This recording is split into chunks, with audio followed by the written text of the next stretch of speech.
And action.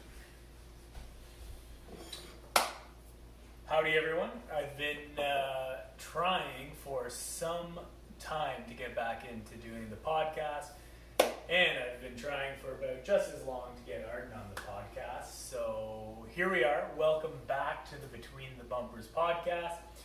And we have a new segment we're going to be doing called Ass to the Grass, which is a little fireside sit down where we have some tea, light some candles, and Arden and I just talk about fitness, talk about lifestyle, well-being, and staying sane during this crazy time, and just kind of our experience over the week. And hopefully this kind of gives you guys an opportunity to connect with us and kind of see a little bit behind the lens of what's going on at BTB during this social isolation. You want to add anything, Arden? No, that sounds pretty great. And with it, we will definitely be open to questions. So at the end of the episode, please feel free to put in comments. Yeah. All right. So I think the first thing we both wanted to talk about was our experience with this social isolation and kind of the challenges and what it's been like for us. So I'm just a little bit of an extrovert.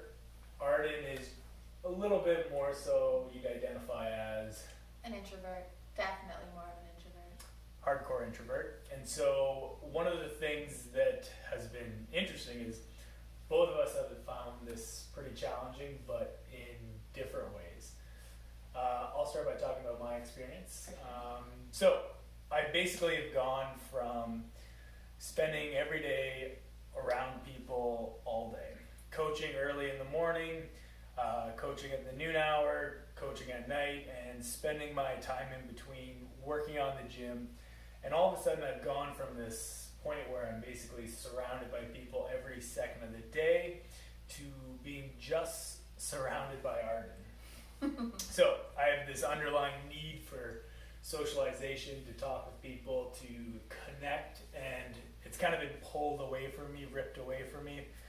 And it's been a little bit of a transition, just trying to get used to, I guess, life as we know it for the foreseeable future. So it's been a little difficult, but I think it does help having the community online, some people to talk to, but you can't really replace that in-person feeling. And that's kind of the one thing that's been, I guess, missing for me. Yeah, and before we talk about how that's actually influenced our interactions, I'll talk about my experience. So I've gone from Sam being gone at 5 a.m. in the morning, so getting to start my days by myself, then going to a job where I sit at a desk by myself, and then going to the gym for a couple hours to get to connect with people, and then coming home and having some time by myself before Sam gets home. So like Sam said, we've really shifted for both of us. Me having most of my day spent independently with being able to choose certain times to really connect with people and put my energy into that, to having a permanent buddy, which has been very Lucky you. lucky me. And don't get me wrong, I'm very grateful for the time that Sam and I get to spend together, but we have come to the realization that we can't just necessarily let our days flow, because we both have different needs and are coming from different extremes. And so meeting in the middle makes a lot of sense, but it's not just a 50% shift for both of us. We both need certain things. Yeah, and I think kind of on that note, the big change has been the routine that we've both been used to. Me, I basically woke up every single day 4:45 in the morning, 4:40 to be exact. I'd get up, have my shower, go to the gym, and basically my day would be booked from basically the time I woke up to the time I went to bed. And now all of a sudden we've completely shifted to having almost no time in the day to having the day completely be flexible, to be ours. And I generally would have a habit when that's the case of just, going with the flow. But I think we've done a good job at kind of structuring our day starting with a plan. And yeah, you want to just talk about that a little bit? Yeah, so that was definitely the first thing I said to Sam when we found out that life was going to be put on pause was we need a routine. And yeah, we've created that, but I think we still definitely need to tinker with that and adjust it. The benefits, we've been sleeping a lot more, which is nice.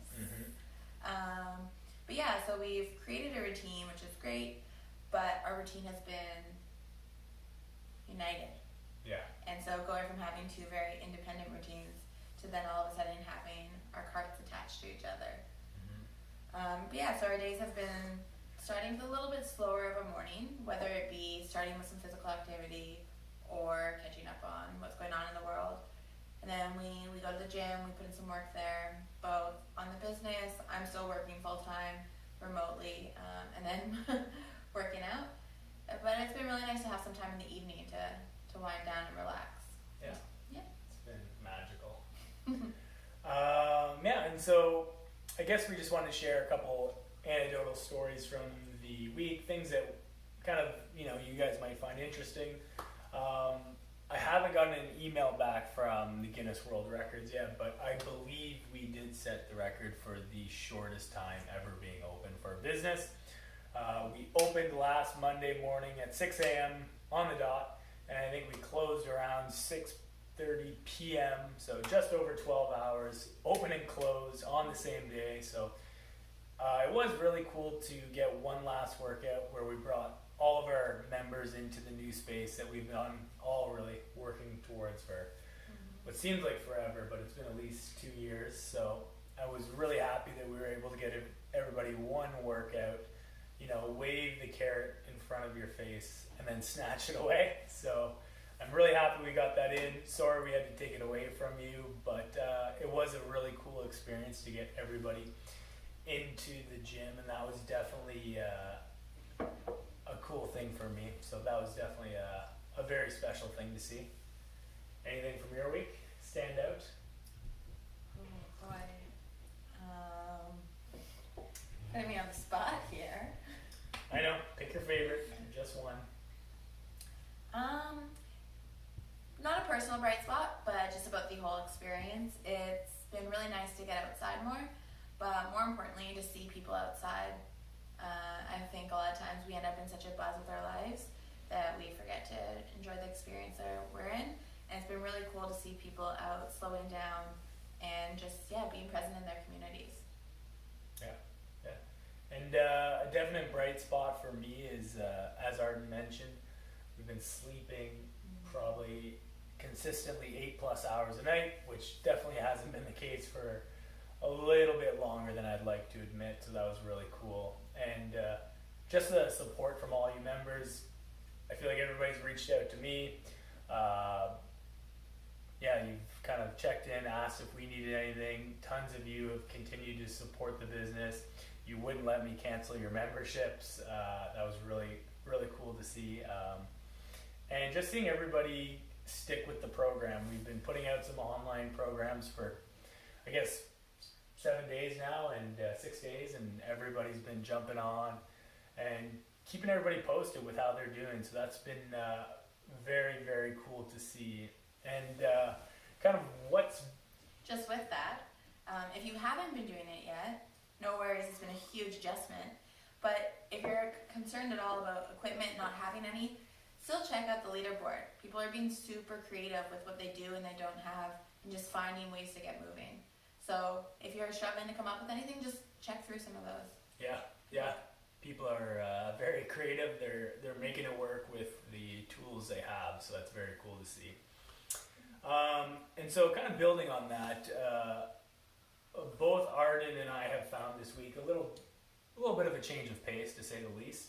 And we found it kind of difficult to get into a routine, and so we were kind of thinking, what can we do to support you guys in developing healthy habits over the coming weeks and making sure that you're taking care of your fitness, taking care of your health, and really just making sure that your well-being is, taken care of. So we decided that we are going to come up with a little 5-week challenge for you guys.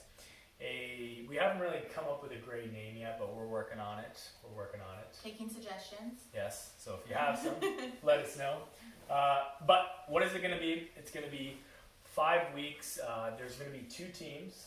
There's going to be Team Sam, so the winning team, and Team Arden. Whoop, whoop. And we are going to basically filter you guys into both of these teams, and there's going to be a point system. So I won't get too much into the details yet, but effectively every time you do a workout, when you start practicing healthy habits, when you're connecting with other people, your team gets points, okay? And the goal of this is to make sure that you guys are staying fit, you guys are practicing all these healthy habits. They're going to help get you through this difficult time, and most importantly, to help our team beat Arden's team. Because Good luck. there will be a little bit of a prize. The winning team, which is hopefully going to be ours, gets to pick a workout or a challenge the losing team has to execute on. So just a little friendly competition. So who's it for, Arden? Well, it's for all the current members, and then we are also going to be opening it up for more people to join. And so that will actually be the first challenge. So this challenge will be starting officially April 1st, and we'll be letting you know at the end of this week, Friday-ish, what team that you've been drafted to. Hufflepuff or Gryffindor? Gryffindor. And yeah, so the first challenge that we will be having will be to recruit more people. And so while you might not know what team you're on yet, you'll get a point for everyone you recruit, and that will follow you to the team that you're assigned to. So how do you guys go about recruiting people? Simple. If you have a family member, a friend, a colleague, coworker, during this time that you think could benefit from a little bit of a routine over the coming 5 weeks, somebody who you think could benefit from getting into a bit of a training program, you recruit them. We're going to have a link attached below. You send to your buddies. They can all sign up, and when they sign up, as we mentioned, they'll get pushed onto a team, and then we start the competition come next week. And also with that, just highlighting that it is for healthy habits and staying moving and practicing our routines, but it also is about connection. We recognize that a lot of us are siloed in with our families. As much as we love our families, we do need some contact with the outside world. So we just think this is going to be a great opportunity to have that. And so that's another way with your people that you recruit, if they too want to connect with some more people. Yeah. And so, if you guys do have any specific questions, or you have things that you want us to address in next week's Ask to the Grass podcast, you can leave them below and we'll try and answer them. But stay tuned. It's going to be a good week of training. We're excited to get this challenge started next week. So again, if you do have any friends who you think would be interested, recruit them. If they show some talent, I'll probably try and pull them over towards my team, but it should be a good time. I'm just talking about the recruiting. So for all current members, it'll be free to join the challenge. However, for the people that we do recruit, it will be $35, and that's just because they are going to be having access to all the programming and the SugarWOD app as well, and they'll be in the members group and everything. For the next 5 weeks, yes, that is true. All right, is that it? That's it. All right, Ask to the Grass. Sam out.